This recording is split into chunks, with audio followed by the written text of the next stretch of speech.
சற்று முன் கிடைக்கப்பெற்ற மிக மிக முக்கியமான செய்தி ஒன்று வெளியாகியுள்ளது. திமுகவிற்கும் திமுகவின் அமைச்சர்களுக்கும் உதவி செய்து வருகிறார் ஸ்டாலின் அவர்கள்.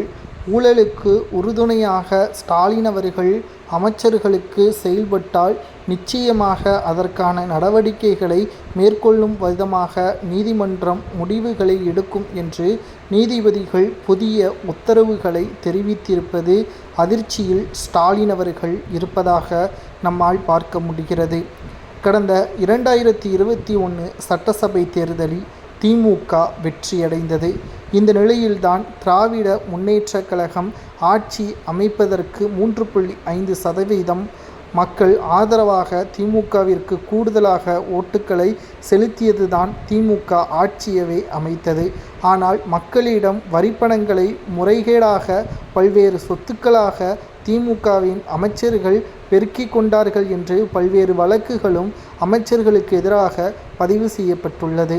இந்த நிலையில்தான் திமுகவின் அமைச்சர்கள் மீது நடவடிக்கை எடுப்பதற்காக அனைத்து ஏற்பாடுகளும் செய்யப்பட்ட நிலையில் நேரடியாக சாட்சிகள் நீதிமன்றத்தில் ஆஜராகும் பொழுது திமுகவின் தலைமையின் அதிகாரத்தின் காரணமாக அவர்கள் நேரடியாக ஆவணங்களையும் சாட்சிகளையும் அந்தர்பல்ட்டி அடித்திருப்பதால் அமைச்சர்கள் தப்பித்து விட்டார்கள்.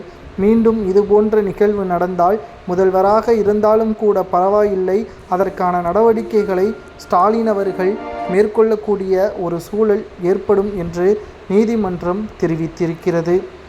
இதனால் திராவிட முன்னேற்ற கழகத்திற்கு மிகப்பெரிய ஒரு அவமானமாக பார்க்கப்படுவதாகவும் தற்பொழுது தகவல்கள் கிடைக்கப்பெற்றுள்ளது. ஸ்டாலின் அவர்கள் மீது நீதிபதிகள் வழங்கிய இந்த புதிய உத்தரவு சரியா? ஏனென்றால் அமைச்சர்களும் சரி, எம்எல்ஏக்களும் சரி, அனைத்து விதமான தவறுகளையும் செய்துவிட்டு எங்களது ஆட்சிதான் நடக்கிறது, உங்களால் முடிந்ததை பார்த்து கொள்ளுங்கள் என்பதற்கேற்ப மக்களிடமே சவால்களை விடுகிறார்கள்.